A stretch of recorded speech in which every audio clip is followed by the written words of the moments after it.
Hello' everyone, কি খবৰ আপোনালোকৰ? আশা কৰোঁ সকলো ভালেই আছে। আজি মই প্ৰেছাৰ কুকাৰত অতি সহজতে আৰু অতি কম সময়তে বনাব পৰা পোলাওৰ এটি ৰেচিপি লৈ আহিছোঁ। আশা কৰোঁ আপোনালোকে ভিডিঅ'টো চাই ভাল পাব। এনেদৰে বনোৱা পোলাও খুব ধুনীয়া হয় আৰু খাবলৈও বৰ ভাল লাগে। তেনেহ'লে ভিডিঅ'টো শেষলৈকে চাই থাকক আৰু কেনেকুৱা লাগিল মোক কমেণ্টৰ জৰিয়তে জনাব বুলি আশা ৰাখিলোঁ।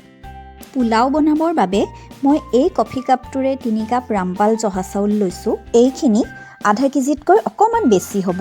আপোনালোকে ইয়াত সাধাৰণ জহা চাউল বা বাসমতি চাউলো ব্যৱহাৰ কৰিব পাৰে। লগতে মিডিয়াম চাইজৰ গাজৰ এটা এনেদৰে কাটি লৈছোঁ। আধা কাপ কেঁচা মটৰ লৈছোঁ। আধা কাপ এনেদৰে কুটি লোৱা ফ্ৰেঞ্চ বিন লৈছোঁ। এটা মিডিয়াম চাইজৰ পিঁয়াজ এইদৰে কাটি লৈছোঁ। 15টামান কাজু লৈছোঁ আৰু লৈছোঁ অলপমান কিচমিচ।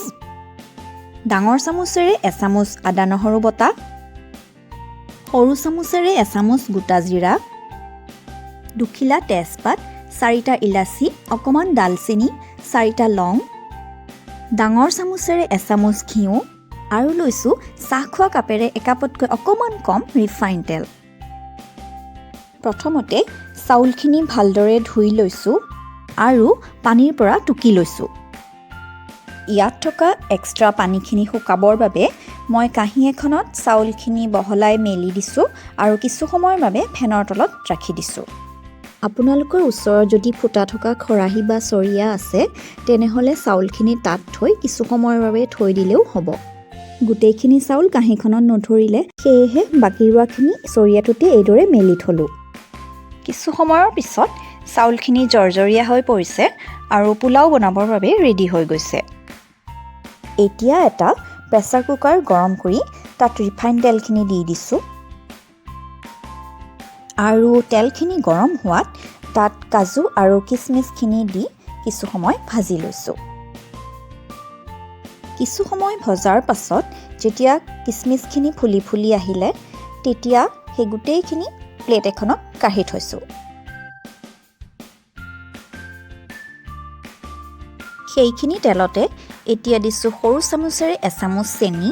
তেলত চেনি দিলে পোলাওখিনিৰ এটা ধুনীয়া ৰং আহে আৰু কিছু সময় এইদৰে লৰাই দিছোঁ। যেতিয়া চেনিখিনি গলি এইদৰে ৰঙচুৱা হৈ পৰিল তেতিয়া তাত তেজপাত কেইখিলা দি দিছোঁ। লগতে লং, ইলাচি আৰু ডালচেনিখিনিও দি দিছোঁ। একেলগে গোটা জিৰাখিনিও দি দিছোঁ। এইখিনি সময়ত মই গেছৰ ফ্লেমটো একেবাৰে ল'ত ৰাখিছোঁ। এতিয়া দিছোঁ কাটি ৰখা পিঁয়াজখিনি। এইখিনি 1 মিনিটমানৰ কাৰণে ভাজি ল'ম। এইখিনি বহুত বেছি ৰঙচুৱা নহ'লেও হ'ব। এতিয়া দিছোঁ আদা নহৰু বটাখিনি। এইখিনিও অকণমান ভাজি লৈছোঁ। এতিয়া চাউলখিনি ইয়াত দি দিছোঁ।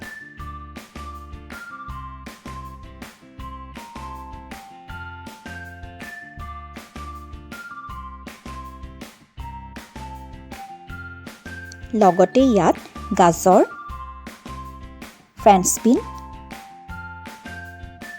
আৰু মটৰখিনিও দি দিছোঁ আৰু দিছোঁ সৰু চামুচেৰে আধা চামুচ নিমখ আৰু এচামুচ চেনি। চেনি দিলে সামান্য মিঠা ভাৱ এটা আহে, যাৰ বাবে পোলাওখিনি খাবলৈ বৰ ধুনীয়া লাগে। আপোনালোকে যদি বেয়া পায় তেনেহ'লে চেনি নিদিয়াকৈও বনাব পাৰিব। এতিয়া গোটেইখিনি ভালদৰে মিহলাই লৈ কিছু সময় ভাজি ল'ম। 5-6 মিনিটমানৰ কাৰণে এইখিনি ভাজি লৈ তাত আগতে ভাজি নমাই থোৱা কাজু আৰু কিচমিচখিনি দি দিছোঁ।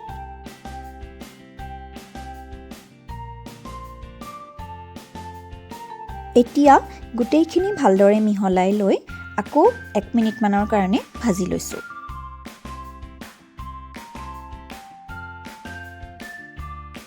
এতিয়া ইয়াত জোখমতে পানী দিছোঁ। মই ইয়াত চাউল লোৱা কাপটোৰেই 3 কাপ পানী দিছোঁ।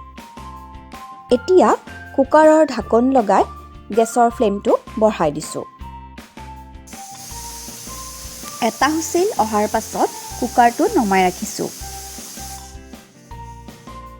হুইচেল যোৱাৰ পাছত এয়া খুলি চাইছোঁ, ধুনীয়া পোলাও ৰেডি হৈ গৈছে।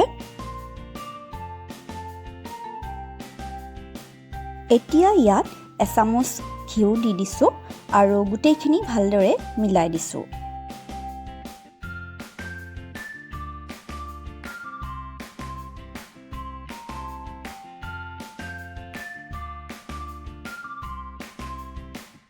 এইয়া চাওক কিমান ধুনীয়া হৈছে পোলাওখিনি। মই মুৰ্গী মাংসৰ গ্ৰেভিৰ সৈতে পোলাওখিনি পৰিৱেশন কৰিছোঁ। আপোনালোকে যিকোনো ধৰণৰ গ্ৰেভিৰ সৈতে এই পোলাও পৰিৱেশন কৰিব পাৰে। দেখিলেনে ইমান কম সময়তে আৰু ইমান সহজতে ইমান ধুনীয়া পোলাও ৰেডি হৈ গ'ল। আপোনালোকে যদি এনেদৰে বনোৱা নাই তেনেহ'লে বনাই চাব পাৰে আৰু কেনেকুৱা পালে মোক কমেণ্টৰ জৰিয়তে জনাব বুলি আশা ৰাখিলোঁ। আজিৰ ভিডিঅ'টো যদি আপোনালোকৰ ভাল লাগিল তেনেহ'লে প্লিজ লাইক আৰু শ্বেয়াৰ কৰি দিব আৰু যদি আপুনি মোৰ চেনেলত নতুন তেনেহ'লে প্লিজ চেনেলটো ছাবস্ক্ৰাইব কৰি দিব আৰু কাষতে থকা বেল আইকনটো ক্লিক কৰি অল কৰি দিব।